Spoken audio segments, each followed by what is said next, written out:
In early 2021, the cryptocurrency world finally got the boost it needed to become mainstream. A stock inspired by a dog meme somehow rose to 66 cents a share, and the market exploded. Elon Musk even shouted it out on Saturday Night Live. Many people have wondered when the madness would end. Now, it's finally gone too far.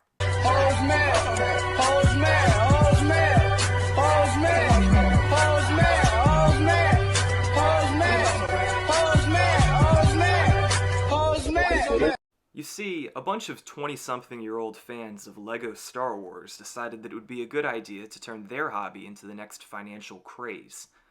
LIFEBrickS, also known as Timmy, has been involved with the financial side of LEGO long before it became a trend. If you visit his Instagram page, you'll see that he has years of posts advertising minifigures and rainbow-colored gunships, which he seems to have a fetish for. Several hundred people have also accused him of scamming them out of various purchases. That may or may not be true, but it does seem to happen to him more than most other sellers. So, you might ask, why would I listen to financial advice from LIFEBrickS? This is someone in college who, instead of working at a job like a normal person, is capitalizing off of a meme to glean a few bucks from preteens. But he's definitely trustworthy. Doesn't this make you feel confident? Timmy's covers that he's not actually giving financial advice. He even says it in his profile, so it must be true.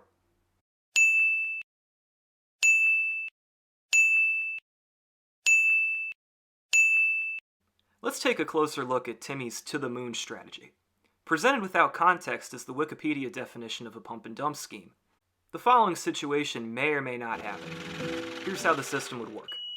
Timmy here finds a minifigure on BrickLink that he thinks will shoot up in value. He buys a ton of this figure and posts about how much profit potential the figure has on his Instagram.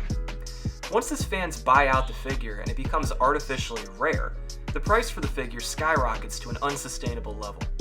When that happens, Timmy sells his stock of the figures. The investment bubble bursts, and the figure ends up around the same price that it started out at. Anyone who bought the figure while it was at its peak is staring down a pretty substantial loss. In short, that's how Timmy makes a profit while you're left with 25 copies of Cloud City Lando. The people in Timmy's comments have tried an intervention with him, but he's not listening. Here's some pretty sound advice. If you're investing in minifigs, you have more money than brains. Just buy the toys and have fun. Sorry, I don't speak broke boy. Can you try again in English?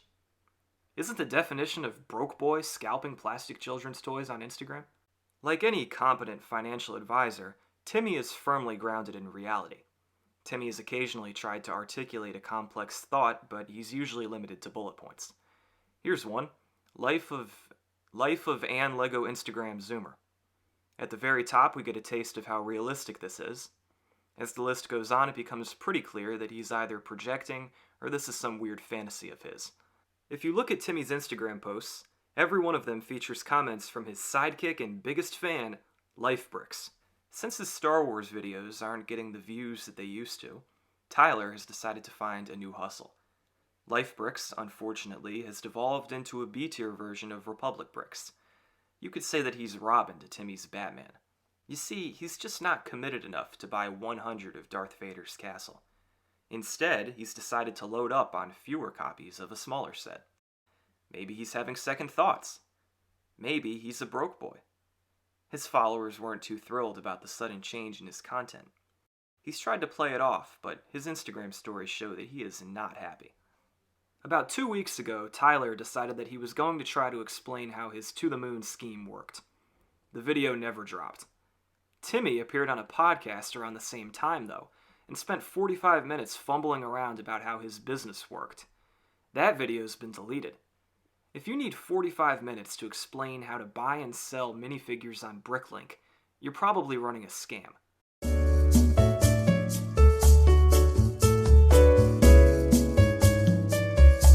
When you disobeyed God in the Old Testament, dude, he doesn't play any games, man. I'm just saying he does not play any games. It was a degenerate city.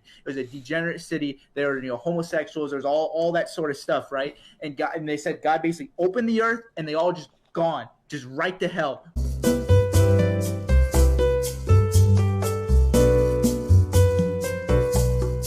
Tyler and Timmy are just the start of a larger trend.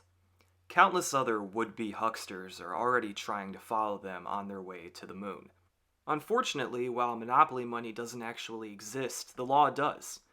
Pump and dump schemes are a part of market manipulation, which is a crime in the United States.